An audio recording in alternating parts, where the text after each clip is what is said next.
Everyone. Today, my name is Doug Gooker. I'm one of those local food system small farm educators. I'm located up in the center of the state at DeWitt, Macon, and Piatt counties, and I'm going to be your moderator. We appreciate you joining us for these webinars, and we'll do our best to begin and end within the space of 1 hour. It's difficult to deliver in-depth, actionable information in 1 hour, so please put your questions in the chat box. We'll be monitoring those. We'll do our best to make sure all the questions are answered at the end of the presentation. Now on to our speaker. This week's presentation is going to be from Michael Hatfield of Flyaway Family Farms. They've been growing mushrooms commercially for over 13 years. The farm started in the early days of cultivating shiitake, oyster, and lion mane mushrooms on hardwood logs outdoors. Now they grow over 15 different varieties of specialty mushrooms in an indoor year-round production facility. We're pleased to have Michael today to go over the basics of cultivating mushrooms, both indoor and outdoor, and provide an overview on the basic techniques, challenges, and marketing opportunities with mushrooms at various scales. It's all yours, Michael. Oh, thank you everyone for having me. I'm going to go ahead and share my screen, and we'll kind of get the ball rolling. I'll try to keep an eye on the time, so if I start running late, feel free to jump in. I talk a lot about mushrooms as well as growing them, and I can get rambling a bit about mushrooms sometimes, but I'll try to stay pretty much on point here. But today we'll be talking about just mushroom production in general, for food, for profit, for fun. Our farm is Flyaway Family Farm. We're here in Makanda, Illinois, down in far southern Illinois. We're about 15 miles south of the Carbondale area, down by SIU. And we've been doing this since 2008. Just a little background about me and kind of how I got into mushrooms. Was originally a love of mushrooms that was originally sparked by morel hunting during my college days down here at SIU. During that time, I was in a math class and met a fellow who brought in a shiitake mushroom to show, and it turned out he was growing shiitakes on logs, and that was about the same time I was really starting to learn about morels and other wild edible mushrooms in the Shawnee National Forest, like oyster mushrooms and lion's mane and hen of the woods and chicken of the woods. And so seeing him bring in a mushroom that he had grown really kind of piqued my interest, and I went out to his farm and saw how he was growing shiitake mushrooms on logs. And so I helped him a couple of times with that and started doing a little bit of experimentation, buying some grow kits online, things like that, which we'll talk a little bit about later. Just trying my hand in it, just kind of letting a passion and hobby kind of snowball, and it snowballed out of control, and now it's our full-time job. We've been doing this since 2008, so we're coming up on our 14th year now. Right now, we grow about 500 pounds of mushrooms every week. We started with shiitake logs and things outdoors, moved into a small indoor grow room.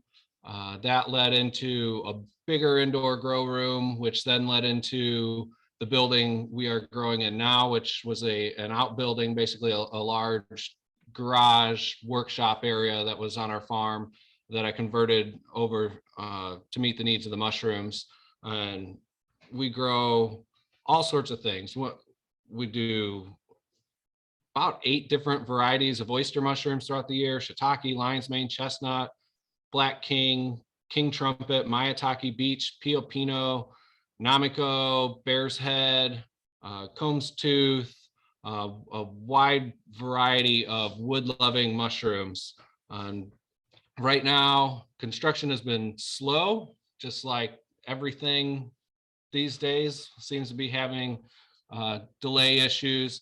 But we have a new 2,000 square foot building that's in the middle of being built right now. And when this is operational, hopefully here in the next couple of months, we will be able to grow over 1,000 pounds of mushrooms every week. We have plans to include a commercial kitchen in this space for some of our value added products that we do, like mushroom jerky and seasoning salts, things like that.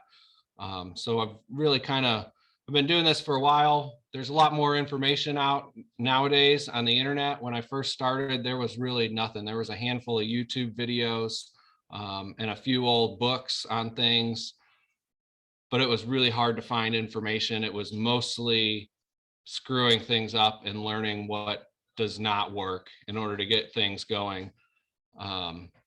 Nowadays, there's all sorts of mushroom growing groups on Facebook, tons of YouTube channels with it.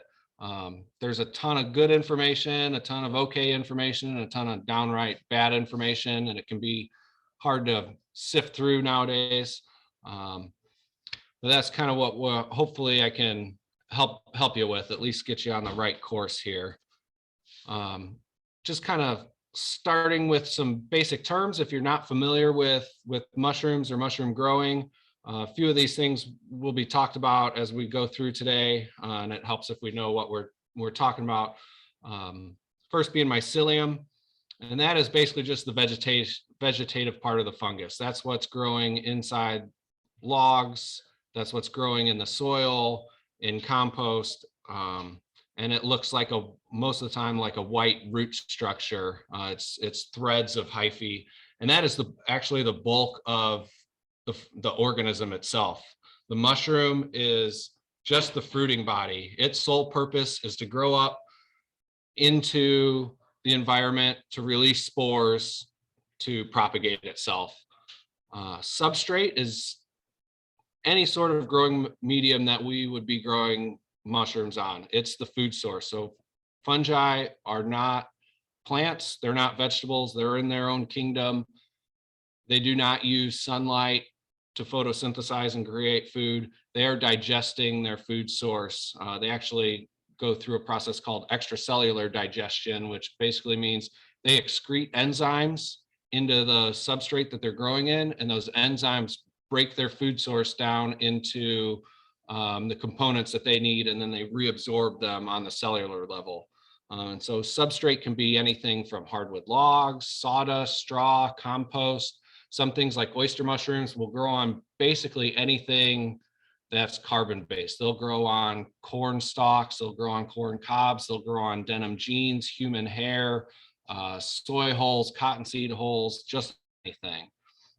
And then when we're talking about spawn, that is basically just an isolated mass of the mycelium. So it's basically a transplant. It is a single organism that's being grown on something like grain or sawdust or plugs, and it's used to inoculate our substrate. And some of the things we'll be going over today, and I kind of just laid this out in the way that we began and kind of moved forward with our own personal growing, and talking with other growers over the years, it seems to be a pretty common theme, because it kind of follows along from the least expensive and easiest to get into to the most complicated and most expensive to get into. So growing mushrooms can be as inexpensive as possible, or you can spend millions and millions of dollars building a mushroom farm. It really covers the entire economic span as far as how complicated you want to get into things. So we'll start with growing logs outdoors, beds, growing things like Winecap, Stropharia, and oyster mushrooms in beds outside, growing mostly oyster mushrooms in plastic columns or buckets or totes, things like that. We'll go over a little bit about doing that outdoors as well as indoors. And then we'll get into some of the more advanced techniques of doing sterilized substrates. That's how we grow everything now. That is typically just for growing indoors. Takes more equipment, more knowledge, but it's something that's worth it if you're trying to get into things on a commercial scale. If you're wanting to do things commercially, you really need to have product available year round. And that's where the indoor growing on sterilized substrates comes into play. And I threw a cute picture of my son playing with his toy chainsaw there. So starting off with mushrooms on logs, a lot of these pictures of the log operation are pretty old. We have not done very many logs at all over the last 5 or 6 years. It's how we first got into it when we moved onto our farm. But over time, we've advanced our cultivation techniques. But this is a great thing to do if you have a farm or a small piece of property. It's a great way to add an extra product to go along with vegetables that you might be producing on your farm, things like that, that you might be able to also bring some mushrooms to farmers markets here and there. Doing them on logs, we are primarily talking about growing mushrooms on hardwood species only. The most popular are oak and hickory. I found sugar maple works really well. When we moved onto our farm, we have several acres of woods, and using my forestry background, one of the things I wanted to do was kind of some timber stand improvement cutting and opening up the woods a little bit, reducing some competition for the oak and hickory that were in there. And the entire understory was really, really chock full of small sugar maple and some wild black cherry. And so I did a lot of cutting of that to thin things out. And we used that for a lot of our shiitake logs initially in the first couple of years. Sweet gum works really well. The biggest thing you want to do is conifers and pine trees, cedar. Those do not work. They're really high in antifungals.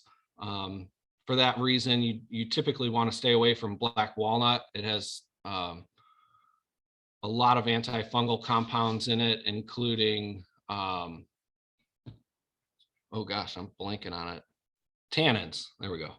And that inhibits fungal growth. I've seen shiitake mushrooms grow on black walnut, but it's usually, it takes several years for that to start breaking down to the point where the mushrooms, the shiitakes and things can actually start growing on it. And another one that you typically want to avoid is ash. You're much better off using ash as firewood. Even when alive, ash has a very low moisture content. And so it makes it really hard for the fungi to get into it and grow. And it makes it hard for those logs to maintain their log moisture content in order to optimize growth. You're better off just using ash for firewood, honestly. When you're cutting mushroom logs, the biggest thing you want to do, ideally, you want to be cutting them during the dormant season. That's when the logs have the highest sugar content. They've brought everything in from the leaves in the fall, stored all their sugar content and things inside the cellular structure of the wood. And so that makes those the best.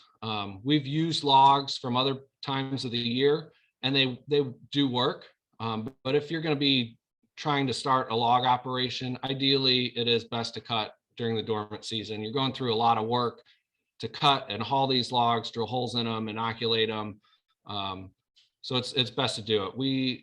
During years and years ago, I think it was 2009, we had that big derecho storm, the inland hurricane, come through southern Illinois, and that was in early May, which was once the trees had already leafed out, but there were down trees everywhere, and everyone was cutting them up into perfect mushroom log sizes and stacking them along the road. And so I was taking my truck and trailer into town, and I had a huge free source of logs, and we did that, and most of those logs worked great. The only time you really absolutely want to avoid cutting logs is during bud break and leaf out in the spring when there's heavy sap flow. What happens during that time of year is the bark becomes really loose on the logs, and it comes off the logs really easily, and that bark is going to protect the log from other organisms invading when you're after you've inoculated them. And if the bark comes off of the log, not only does it open it up to disease and competing fungi, but mushrooms will quit growing from that space. It dries up a lot in the summer. You get too much evaporation going on. And so you really want to avoid that time of year, basically about where we're at right now, at least here in Southern Illinois, because trees are just starting to bud up and they're about to leaf out here in the next couple of weeks. I put down an ideal size. There's really not an ideal size. Typically speaking, most shiitake logs end up in the 3 to 6 inch diameter size and about 40 inches long. They can be longer and they can be bigger, but you get to a point where you're going to have to be moving logs. And so the bigger they get, the heavier they get, and it makes life more difficult. You do want to avoid using branches that are smaller than about 3 inches in diameter. Being that small, they'll tend to dry up really quickly. And again, once they're dry, if they get too dry, the fungi will die. But at best, when they are too dry, it inhibits the growth slows down. Using branches from the upper canopy is typically ideal.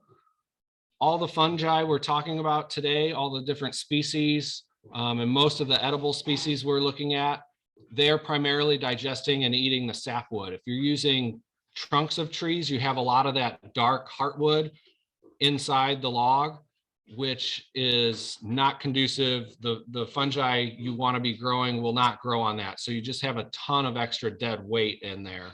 You can still grow on those, but by using upper canopy branches, you maximize the amount of available food for the fungi.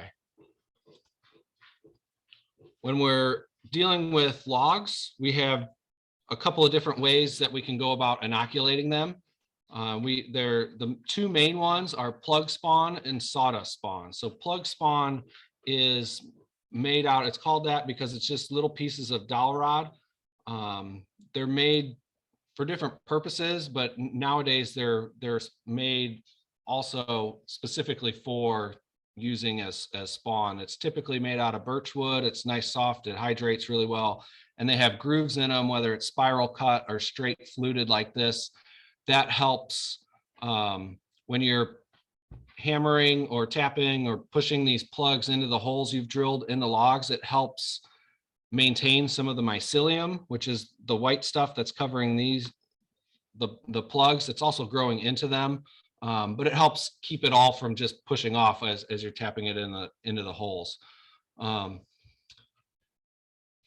Advantages of plugs is they're easy. You don't really need special tools. If you got a drill and a drill bit and a hammer and a couple of logs, you can inoculate them. You don't have to do things like waxing the inoculation point. We'll go over that a little bit when we get into the sawdust spawn. It does still help with the plugs, and I do recommend it, but it's not as critical. Most of the time you can find plugs in smaller quantities. The average size shiitake log will take about 50 inoculation points, so about 50 of these plugs in one of those logs. And a lot of companies, while you can buy them in bags of thousands of plugs, you can typically buy them in as little as 100 or 250 or so. So if you just have a handful of logs, 5 or 10 logs, and you have a few more, but you want to try doing more variety of different types of mushrooms, you can buy smaller quantities of plug spawn. They're really durable, being a solid piece of wood that has the fungi growing on it. They go in there nice and tight, and bugs and birds and things typically can't hollow those holes out again. And plug spawn has a nice shelf life in the fridge. You always want to store them in the fridge. There's a few exceptions to that with some tropical species of mushrooms, but in our area, you're probably not going to want to be doing things like that, like the pink oyster mushrooms. They're a tropical variety. If they get freezing temperatures, they will die. most of the varieties, pretty much all the other varieties we grow are temperate mushrooms. They can get cold, they'll just go dormant during the winter when they're frozen. When it warms up again, they pop back to life. And we've had plugs stay viable in the fridge for up to 6 months. Just like most things, it's usually best to use nice fresh stuff. But real life, that hardly ever happens. You know, you have the best intentions and things don't always work out. And next thing you know, 2 months later, you're like, you're finally getting around to it. Some of the drawbacks of plug spawn is it's more expensive than sawdust spawn. It's a little bit more time consuming, and that's kind of variable. I put that on there mostly because typically when you're doing this, it's because folks are just doing a handful of logs and they're not wanting to make the investment of high-speed drills and drill bits, and that really speeds up the process of drilling the holes.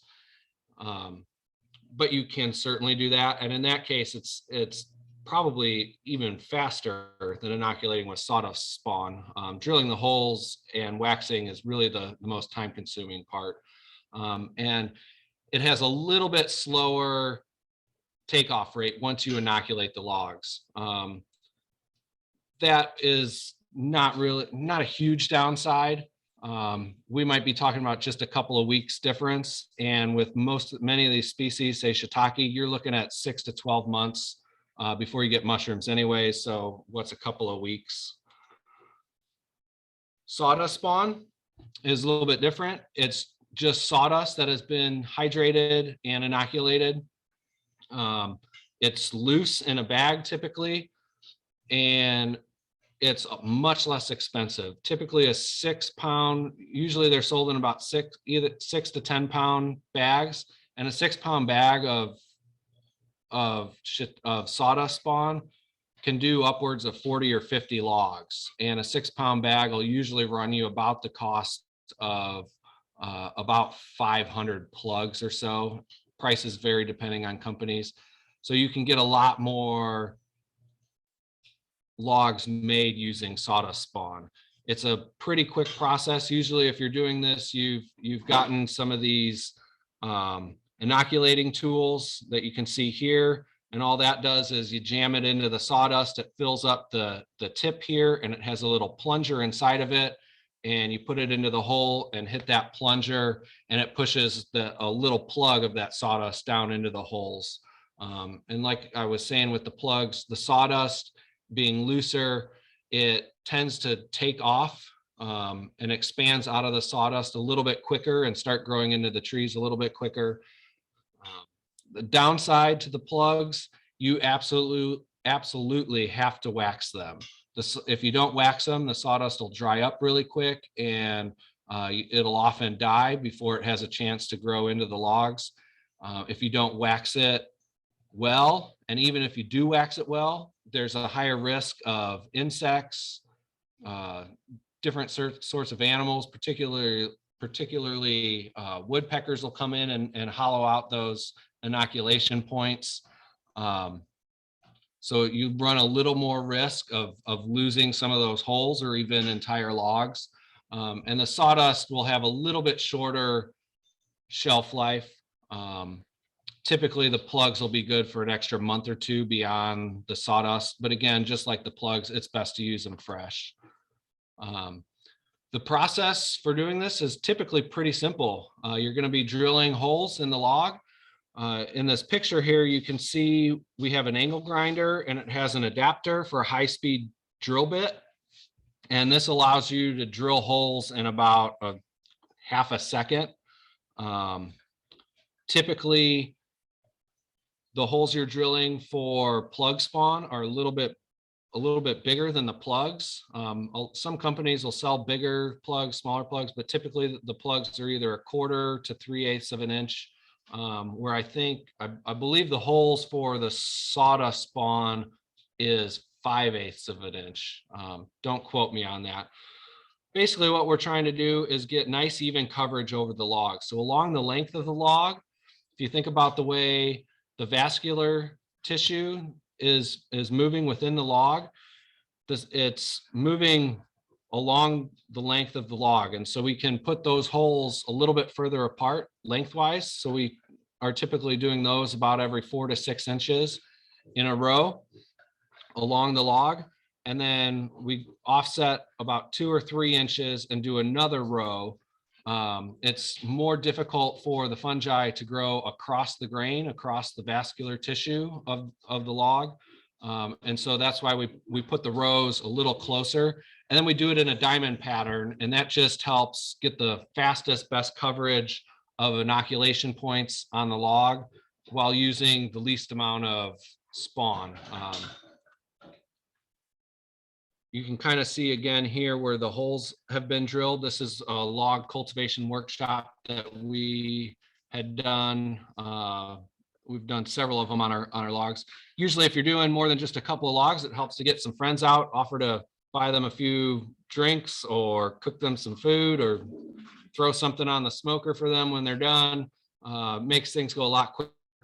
Once the holes are drilled, you're basically just filling them with your spawn, whether that's the plug spawn that usually just pushes in. Sometimes it needs a little tap with a hammer, or the sawdust spawn with the plungers, the inoculating tool. You can see here this woman is filling up one of the inoculating tools with the sawdust, and we'll be inoculating then. Once that's done, ideally, whether you're using sawdust spawn or plug spawn, ideally you want to wax it over. Cheese wax works really great and is inexpensive. You can buy, we used to buy big 10-pound blocks of cheese wax when we were doing hundreds of logs. If you have access to beeswax, I know a lot of folks with farms and woods oftentimes will also be beekeepers and have access to beeswax. That works well also. A couple of things with waxing, and we made this mistake early on. Not only do you want the log surface to be dry and relatively clean, so if you have a bunch of lichens or moss on there, you want to kind of scrape that off, but you want to get the wax really, really hot. The first time we did it, we basically just got it melted, and once cold weather came around, and within that first year, all the wax flaked off and we lost a bunch of logs. When it's really, really hot, almost to the smoking point, it goes on, and you'll see it sizzle against the moisture that's in the plug or the sawdust spawn, and it forms a real nice thin, flexible seal so that it doesn't come off. Once things are inoculated, they need to colonize. This typically takes 6 to 12 months. The time frame can vary a little bit depending on species and depending on the wood type. Oftentimes, this is called a laying yard for log operations. This is kind of just a bulk stack, which you can do. I don't like this type of setup. The bulk stack tends to not allow very much airflow. So during times of heavy rain, the logs will stay really wet. What you want is moisture in the log, but not on the log. So you want the surface to dry out. So I used to usually do these low, what's called a low crib stack, where they're up off the ground. You don't want them touching the ground. That is just another vector for other fungi and things to come into the log. So pallets, old boards, cinder blocks, just about anything you have. And usually I do 3, maybe 4 high, and just kind of space them out a little bit so that they can get rained on. The logs can reabsorb moisture, but after that rain's done, the surface can dry out. If you have a spot with full shade, that is great. If you have a little pine grove that you can do the logs in, awesome. Hardwood, deciduous, shady spots work just fine. Typically, you won't get too much drying in the winter months, just because of temperatures and things. The main thing is you want to keep them out of direct sun. The logs will dry up really quickly and kill off the fungi. But you don't want to stick them in a basement or a carport or something like that. The logs need to be exposed to the elements so they can get the moisture from the rains. When it comes time to fruiting, I should go back here. With that 6 to 12 months, things like oyster mushrooms are faster and will grow faster. And typically with oyster mushrooms, you'd be inoculating softer wood species, things like poplar, tulip poplar, maple, oak. You typically want to reserve your dense heavy wood with thick bark, things like oak and hickory. The shiitakes will produce better on those. Shiitakes will grow really well on sugar maple, but the logs won't last as long. You'll get more mushrooms sooner, but the logs won't last nearly as long. You can go as intense or as laid back as you want when it comes time to fruiting these. If you just stick them out in the woods and let Mother Nature take its course, you'll get mushrooms a couple times a year, typically in spring, fall, and during mild winters. There are, especially with shiitakes, there are lots of different strains. Some of the companies, they'll sell cold weather strains, warm weather strains, and wide range strains, which fruit at slightly different temperatures. So you can try to stagger things a little bit.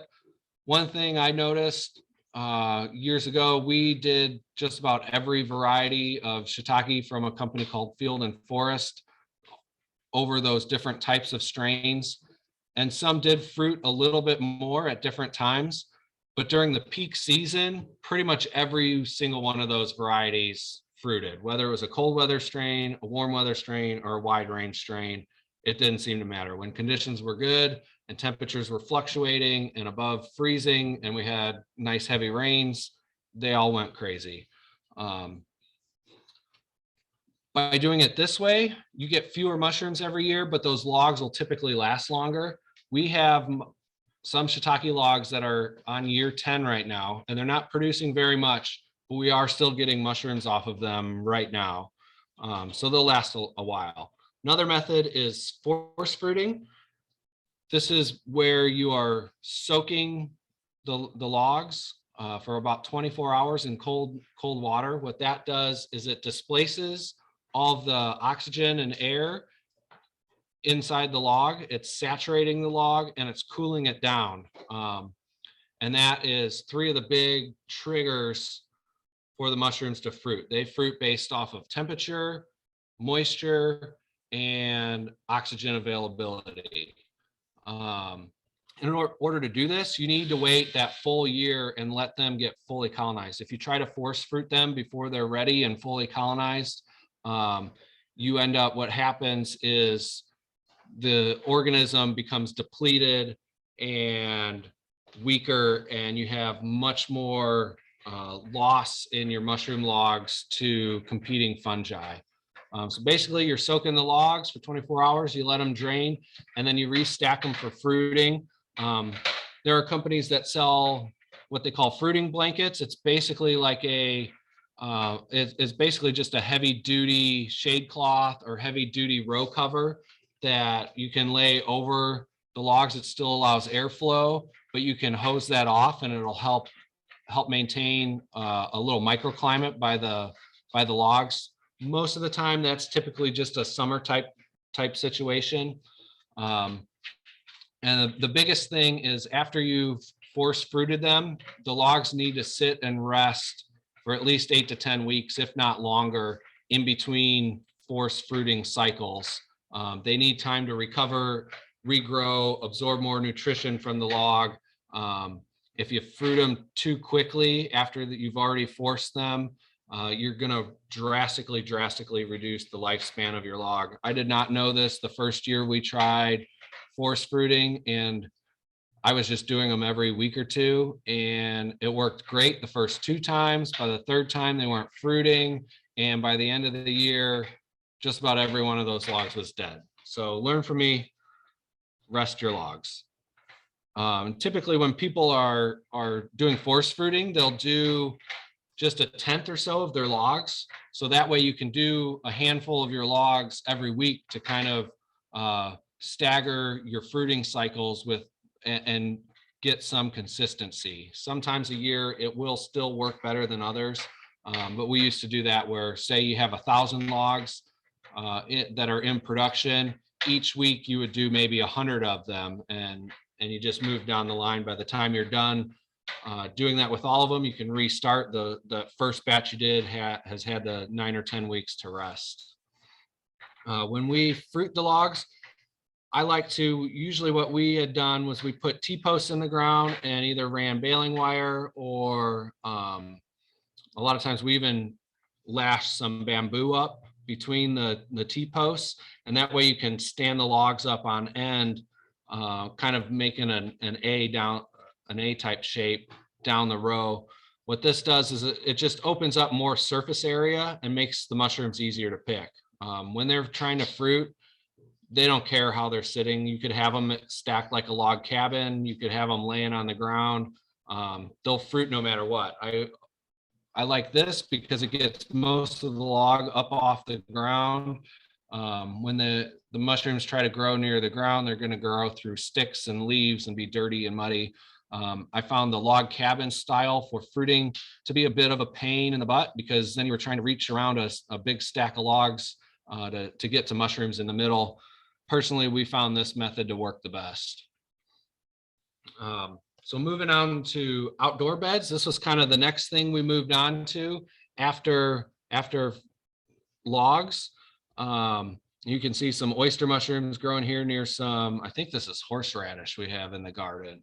And this is basically just building beds in the ground. Works really well for a mushroom called winecap mushroom, which is pictured here. It's Stropharia rugosa annulata. It's a delicious mushroom. It tastes like a cross between mushrooms and asparagus, and it's really tasty. This method also works pretty well with oysters. It's pretty limited to fast growing aggressive species because you're doing it outside. It's on the ground where they have to outcompete a lot of other things. Typically, these beds are made out of things like straw, wood chips, cardboard, or almost a lasagna garden style where you're layering, you put cardboard down, put some straw and inoculate it, then a layer of wood chips, inoculate, do another layer of straw and inoculate, and then finish it off with wood chips. The straw is a quicker, faster food source for the mushrooms, but doesn't last as long. So when we do the beds, I like to do the different layers of alternating straw and fresh wood chips. And again, the wood chips you'll want to be from hardwood logs, not quite as picky as when you're inoculating logs. It can have mixed species, and it can have some pine or cedar mixed in. You just don't want the majority of it to be like that. But if you have access to the power companies and the contractors that they have clearing the lines, get a hold of them. Usually you can get truckloads of wood chips for free from them. Works great. But the wood chips provide a longer term food source. Some of the great things about this, you can do just pure mushroom beds, but you can also do it with companion planting and use the straw and wood chips as a mulch layer around garden plants, fruit trees, things like that. The mushrooms have a great symbiotic relationship with plants. Not only are they, while they're growing in the straw and wood chips and giving you mushrooms, but they're breaking it down and digesting it, building soil, turning it, basically giving you compost in place. Some of these mushrooms will kill soil nematodes. They can break down toxins. They've been shown to break down things like DDT, dioxin, PCBs, things like that. And then some of them, like the winecap mushroom here, is known to actually actively feed on harmful bacteria. These mushrooms are used and have been studied to remediate things like E. coli and fecal coliform, and they will digest that and break it down in the soil. And while they're breaking down all this organic matter, what they leave behind is readily plant available. That extracellular digestion that we talked about before, they're excreting those enzymes, breaking food sources down, and what's left is plant available. So it works great in gardens. Just a few pictures here. This was a couple of years ago at a community garden where we did some inoculating in some of their raised beds. And you can see, I think in this one, they didn't have any more wood chips. There was, I think, already some wood chips on the bed, but basically we were just using soaked straw and inoculating it with the Winecap mushrooms. Some oyster mushrooms growing next to some baby kale. This was not an intentionally built mushroom bed here in this picture. This is the spent substrate that we grow on indoors. So this is the sawdust that we grow on in bags. But when we're done with that, we bust it up and put it in our gardens, and it creates a great living mulch layer. But growing in beds definitely has drawbacks. You're outside. It's seasonal, just like the logs for the most part. You get a lot of mushrooms in the spring and fall during cool weather and rains. You're typically limited to some of the faster, more aggressive species, like I mentioned, the Winecap. Oysters do great. You're not going to really get shiitakes to do this. You're not going to get lion's mane to grow in a bed like this. And then being outside, one of the main reasons we moved indoors was because a lot of times mushrooms were either too dry because it wasn't raining enough, or they were waterlogged because it was raining too much. And then the other big thing is you can typically get, especially after you've been doing it for a little while, the bugs know where to go. You get a lot of insect damage. Moving on from the beds, the next step we took was growing in buckets. All these yellow buckets in this picture were pickle buckets from Panera we got for free, food grade and free. So it was a great alternative. You can see these buckets we drilled about 1/2-inch size holes, kind of in a diamond pattern all around them. This was mostly just for oyster mushrooms because we were growing on straw, treated straw in the buckets. This works great. This was how we initially started growing indoors. The good thing about oyster mushrooms on straw is you don't have to sterilize. The straw can just be pasteurized. And so it takes minimal processing for the substrate. It's a relatively cheap and easy way to get into a little more in-depth mushroom growing. And you can typically, when we're doing this, we're using grain spawn. Sawdust spawn works also. The grain spawn works a little bit better because the grain has a higher nutrition content and it's already been pre-sterilized and then inoculated, obviously, with the species we're trying to grow. And so it's a good extra kick of food source to be adding into the straw, because straw just by itself is low nutritional value for the mushrooms. And adding that extra grain spawn helps them. And you can do this with just about anything. Old buckets, we did them in Rubbermaid totes. You can do them in laundry baskets, burlap sacks, poly bags or tubing. So basically just plastic bags, just about anything. Most folks who grow oyster mushrooms indoors on straw will do these poly bags. It's really cheap. It comes on a big roll, and you roll it out, you tie the bottom off, fill it up with your treated straw while you're inoculating them, pack them down, and you basically create these like mushroom sausages. Again, this is mostly just oyster mushrooms. A couple ways to treat the straw here. You can do a hot water soak for the pasteurization, where you're wanting to soak the straw for about 160 degrees for about an hour and a half, 2 hours. And then we also had done quite a bit with hydrated lime soak. So hydrated lime, it's not your typical garden lime. It's calcium carbonate, I think. It's been treated at high temperature and pressure, and it's very basic. So pretty much what we're doing is creating a solution to soak the straw in that's about a pH of 12 to 12.4. I think it reaches saturation at 12.4. And that high pH kills everything in the straw, just like the heat would. You can see here, typically when you're doing this indoors, you really, really want to shred the straw. This was a huge pain in the butt. This is probably one of the biggest downsides to growing oyster mushrooms on straw indoors, is shredding the straw. This is a super old beast of a machine that was it's a hammer mill shredder, and I would shred up the bales of straw to get tiny pieces. And kind of a typical setup we had here. This was early on when we were doing the heat treatment. Heat it up, pitchfork it out. This was just a big sink with a drain in order to let it drain and cool in order for inoculation. The next step, which gets even more complicated, is growing on either grow kits, which the grow kits are one of these blocks, which is what we grow on now.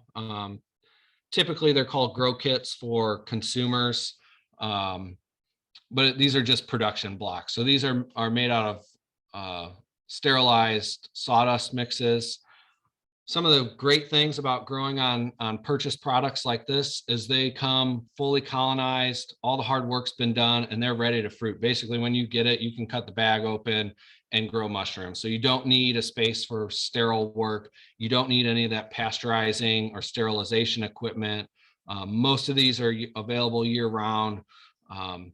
People have great luck just growing these. You know, we sell a handful of them most weeks at farmers markets, and people just grow them on their kitchen counter. They work real well. And they're having already been fully colonized and ready to go. It's really quick.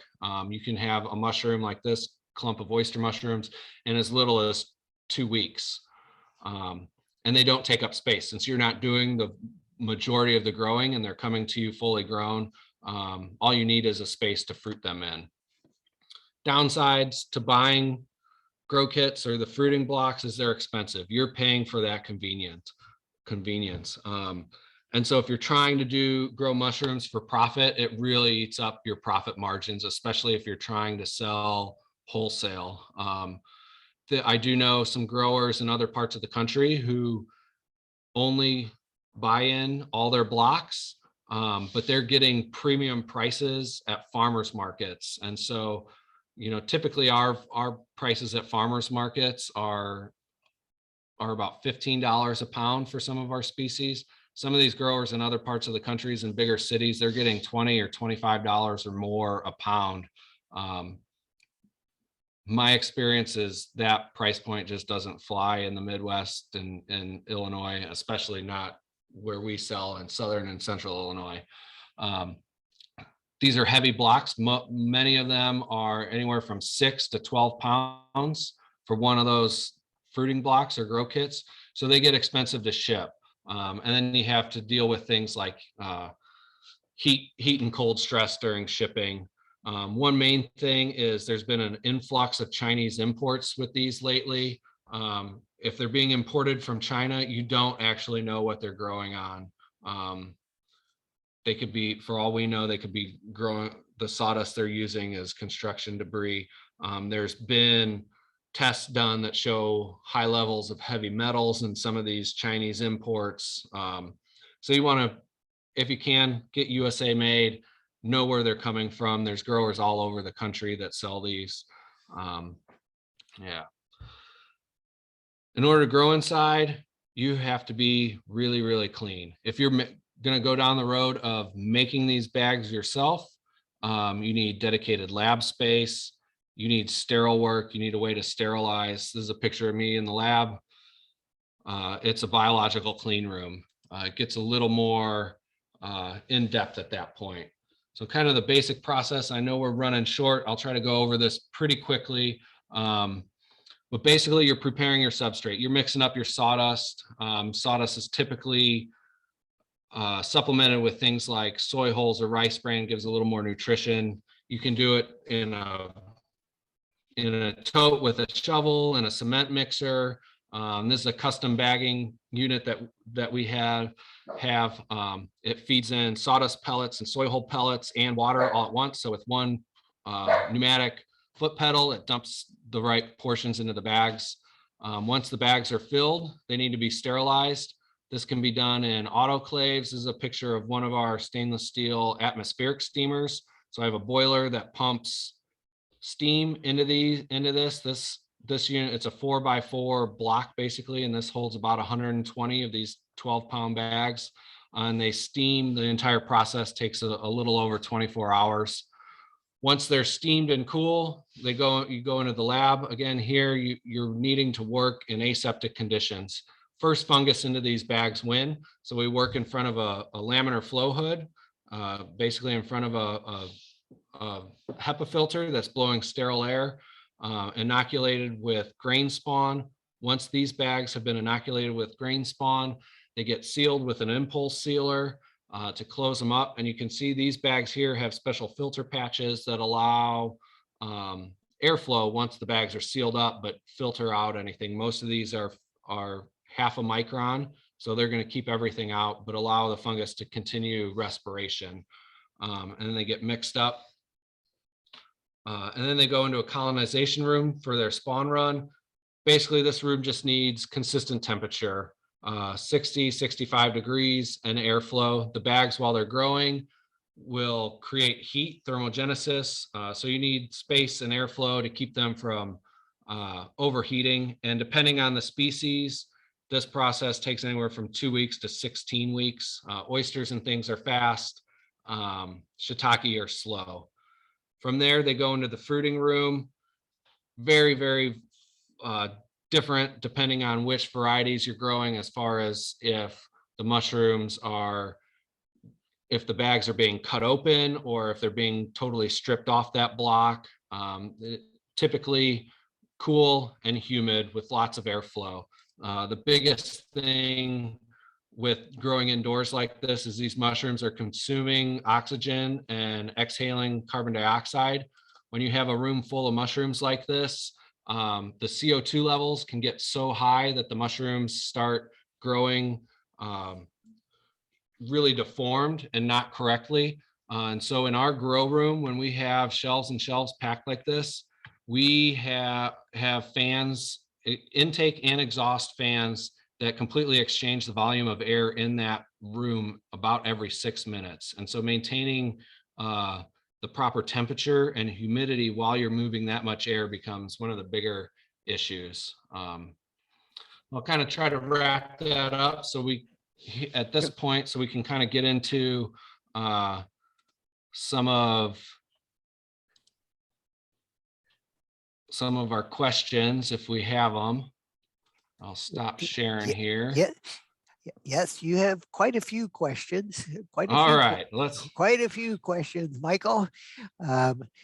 If those of you take a few minutes to do the demographics, we'd really appreciate it. First question: where is your go-to resource for learning about mushroom growing, beginning mushroom growing? Beginning mushroom growing? Yeah, 101. There are multiple mushroom growing Facebook groups that are really, really great. There's some channels on YouTube also. There's one called, there's a fella that I know named Eric Myers of Myers Mushrooms. He's retired, I think, from the Air Force at this point. He doesn't grow a ton of mushrooms, but he's really innovative and he shares lots of videos so you can get good ideas on things. There's some other YouTube videos, but taking classes, reading online, the Facebook groups are great. If you're wanting to get into it commercially, I highly, highly recommend paying money and hiring a consultant. I wish I had done that. I didn't have the money at the time when we started with a young family. But I would have saved probably tens of thousands of dollars and years of mistakes, because it's the sort of thing that when you get into it, you don't know what you don't know. And there's a lot of nuances to growing different varieties, especially when you get into the indoor part. I kind of really hurriedly went through that. You know, we could spend a 3-day seminar talking just about indoor growing on sterilized substrates like that. Okay.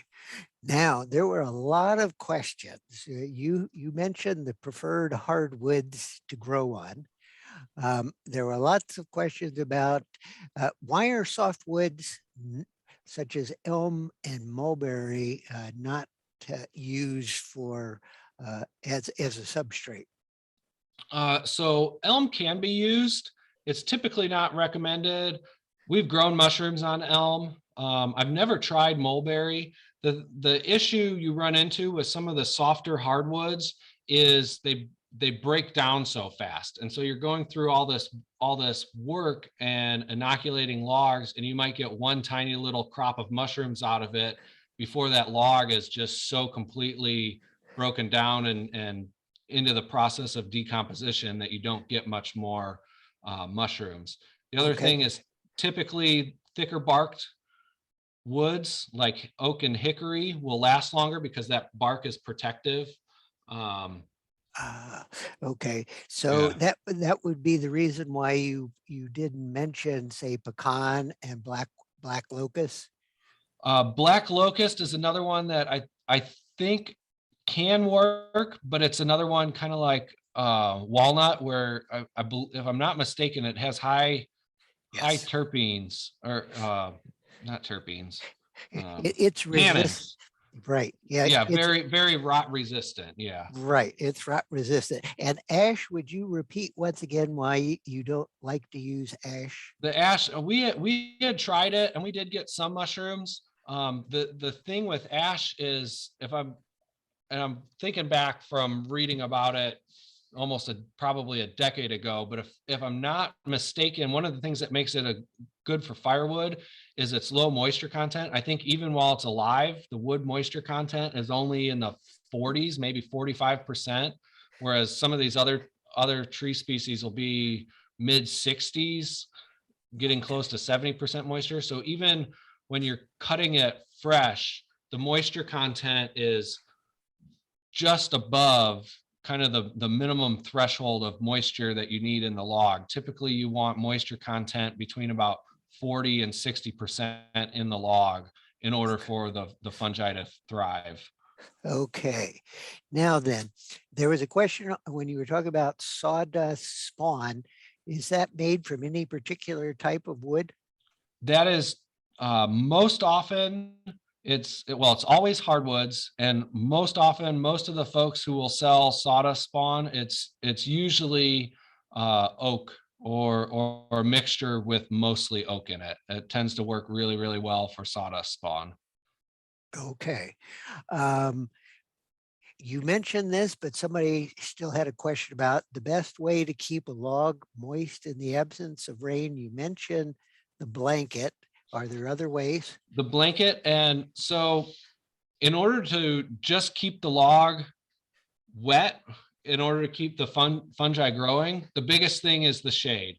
In all the years we did logs, there was only 1 year that I ever had to water them to keep the logs from dying themselves, and that was, I think, 2012, when we had that real severe drought and like 112-degree temperatures, and we had literally not a drop of rain in over 3 months down here on our farm. You can set up sprinklers and things. What works best, though, is a shorter soak. So instead of soaking the logs for 24 hours, like you would to force fruit them, you would soak them for maybe 3 or 4 hours. You can use a lot of water trying to sprinkle them, and most of that water is going to run off of them. By soaking them for just a couple hours, you're forcing that moisture, that water into the wood, and then you're taking it out and allowing the surface to dry. If you're trying to Okay. fruit them, you can set up sprinkler systems outside if it's really dry. But again, usually what you're aiming for there is more a humid microclimate as opposed to direct water on the mushrooms. Direct water on the mushrooms themselves will tend to waterlog them, and they become much lower quality. Okay. Now, uh, a question about comparing growing mushrooms outdoor in southern Illinois, where you are, compared to further north in the state. What would we expect to be different between where you grow down there in Makanda and then somewhere up, maybe near Peoria or further north? Yeah, so the biggest difference is just going to be this, especially the seasonal fruitings. Um, so we might get fruitings in the middle of winter. I mean, we've had them growing in December and January because a lot of times in the middle of winter we'll get mild patches of weather where it'll be in the 40s or even 50s in the middle of winter down here. Um, Especially combined with winter rains. The mushrooms love that, so they'll grow. Whereas if you're in northern Illinois and you're socked in full of snow and freezing temperatures, they're not going to grow. They'll just sit dormant. But you'll probably get mushrooms. Well, you'll get them growing a little bit later in the spring compared to us down down here in Southern Illinois. But you'll also get them earlier in the fall, when you're more in those 50 to 60-degree days. The shiitakes especially love the swings in temps that you get in spring and fall, where you get temperatures down into the 30s at night, and you get a little bit warmer days in the 50s and 60s. That really helps stimulate them. Bug pressure, I think, would be a little bit different. We ran into a lot of issues after the first couple of years because we had so many mushrooms all over outside all the time that bugs started becoming an issue. And we have really long, hot, humid summers here. And it's just really conducive to all sorts of bugs, whether it's CSID flies that are attacking the mushrooms, or it's fleas and ticks. They all love it. Okay. Now then, a question about the variations in growth size for specific mushrooms. I think they're talking about why are some big and some small? It can depend on a lot of factors. It can depend on the strain of mushroom. So just like there's different varieties of tomatoes, you got cherry tomatoes and beefsteak tomatoes. Those are all still tomatoes. That can happen with different varieties of shiitake mushrooms. They're still all shiitakes, but they have different genetics and different genetic expressions. And so you might get some that grow smaller, some that grow bigger, depending on the strain or the variety that you're growing. It can also have a lot to do with conditions. If you have conditions that are conducive to a lot of mushrooms growing, I have them in there. typically when you get a lot of mushrooms growing, the individuals will be smaller, but you get more of them. If you have conditions that may not have been ideal as the mushrooms started growing, and some of them died off or dried up, and you only get a couple of them growing, you get fewer of them, but the ones that do end up growing can tend to be bigger. Okay, cool. Another question, it was about, you were talking about Winecaps breaking down toxins. Their question was, do they break them down without causing any toxicity to the mushroom? Yes, my understanding from all the research, and actually one of my senior thesis and what I was originally starting grad school to study, and that was about the same time we ended up on the farm. And so I followed my dream of mushroom growing instead. But there's a lot of studies on their ability to break down these toxins into organic molecules that are no longer toxic. It has to do with that extracellular digestion. The enzymes that they release are breaking down these toxic chemicals, and then they're reabsorbing what is safe for them. So while I wouldn't recommend eating something that's growing in that just out of precaution, I have seen studies where they were breaking down even petroleum products, and the mushroom, when they tested the mushrooms that grew out of that, not only were they breaking down the crude oil in the soil, there was no contaminant in the fruiting body. Should note, the one thing mushrooms will do is they will bioaccumulate heavy metals. So you do have to be careful of that. Oh, okay. Okay. Now then, there were a couple of questions about using spent grain from a brewery as a substrate. Would that work for, say, red cap or oyster or some of your others? Spent grain can be used. It's not ideal. We get asked this a lot about spent grain and used coffee grounds and things. They're not a very good source. You can grow mushrooms on them, or you can use them as a component mixed into a mixed substrate. The thing with spent grains is most of the carbohydrates and sugars have already been taken out of them during the brewing process. So you're left with something that doesn't have a whole lot left in them. And then you run into the issue of, usually when you're getting those sorts of things, it's hard to keep them clean and from growing all sorts of crazy bacteria, because once they're done at the brewery, you're getting those spent grains, they're wet. And stuffed into a bag or a bucket, and they start fermenting even more, going bad from various molds and yeast and bacteria and all sorts of stuff. So while it can be done, it's not ideal. Most folks who are growing commercially won't touch spent brewer's grain or coffee grounds, because it's just Okay. not worth it. It creates too many issues for any positives that it could have. Right. You'd have to pasteurize or sterilize. So you started Yep. again. Right. Now, a question. Someone has a lot of wood shavings from maple and oak, and they're wondering if those could be used as a substrate. Yes, absolutely. Typically sawdust is used, just because it's plentiful and you can get more into a given space because of the smaller particle size. But wood shavings can definitely be used.